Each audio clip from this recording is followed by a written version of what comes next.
Hey y'all, Candy Girl here with my 2 cents on working from home with an infant and what things that you can do to help, ease the transition. Um, because this could be a long-term haul that we've got coming here with the public health situation and the need to work from home. So, before I get started, if you haven't done so already, go ahead and subscribe to my channel and leave a thumbs up. Thank you so much. All right, so first of all, here's my baby and my other baby, Isabella. And no, she's not mad. She's sleepy. And this is my first case and point as far as what you can do to help out. I have a meeting in about 10 minutes. So what do? I get her nice and tired and ready for her nap. And one thing that you can do is to have her play and get all that energy out. Make sure that she gets nice and tired so she can want to take a nap.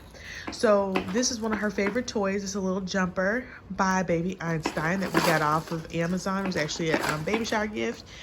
And I put her in this about 30 minutes before anything that I have where I need to have some peace and quiet.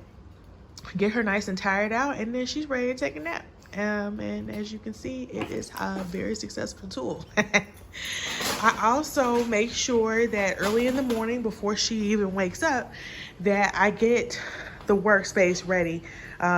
We've got the jumper here right by my desk. We also have her playpen with another activity center that she really likes, her favorite little stuffed animals, some blankets in case she gets cold. Everything is right here on hand. This playpen has a changing table attached, and that's really convenient so that you don't have to go running around the house.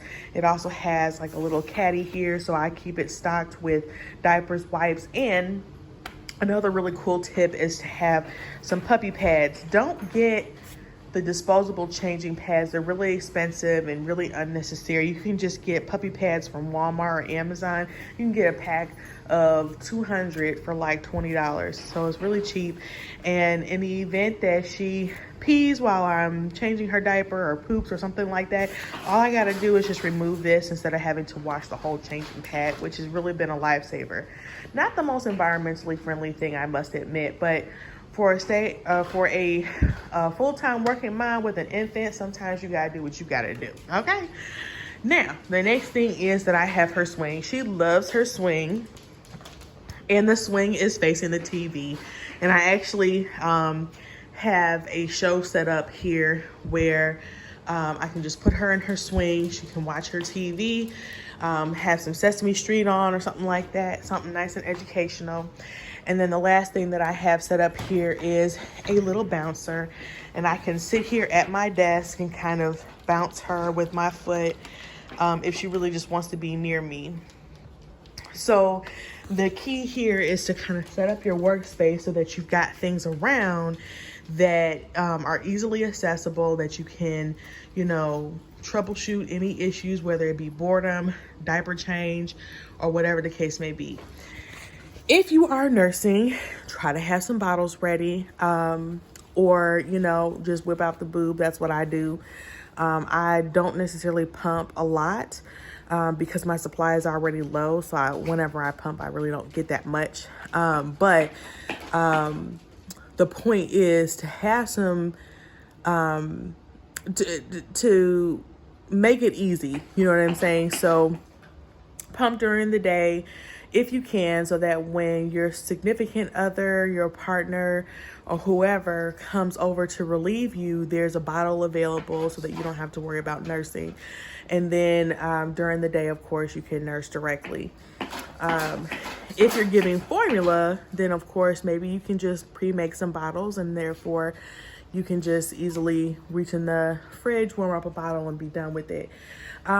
There's two more tips that I have for you. One being that in the morning, I typically wake her up about half an hour before I get started with work. I will nurse her, change her diaper, and then put her down for a nap. And then the first 3 hours of my day, I'm pretty much rest assured that she's asleep, safe and sound, and she won't need anything for a couple of hours. So that's time for me to like do some really pressing things that I need to focus on and to meet those really important deadlines to kind of like keep my bosses happy. So, you know, try to start off your day doing the most important tasks while your baby is taking their morning nap.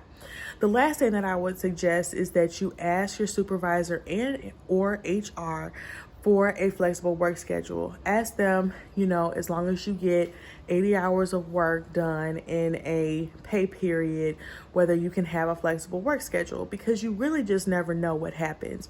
Your baby just might be unconsolable, and you might have to just take a break for an hour, play with the baby, nurse them, care for whatever illnesses that they may have at that moment.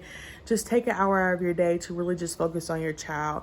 And there's nothing wrong with that. You know, every child needs that human interaction. They cannot just be playing with toys all day. So maybe if your supervisor would be okay with you having 3 hours here, then an hour break, then 4 hours here, then an hour break, and then 1 hour here, and then one day maybe you can only do 4 hours, but then the next day you make up for it by doing 12 hours or whatever the case may be. Just as long as you meet your 80 hours per pay period, perhaps there can be some kind of flexibility in your work schedule. So see if that's something that your management would be agreeable to doing, at least on this temporary basis until you can get back into the office and your child into daycare. So those are my suggestions in working from home with an infant. You guys leave some suggestions below if you have anything. And of course, like I said before, subscribe and like this video. Thanks so much. Until next time, love and blessings.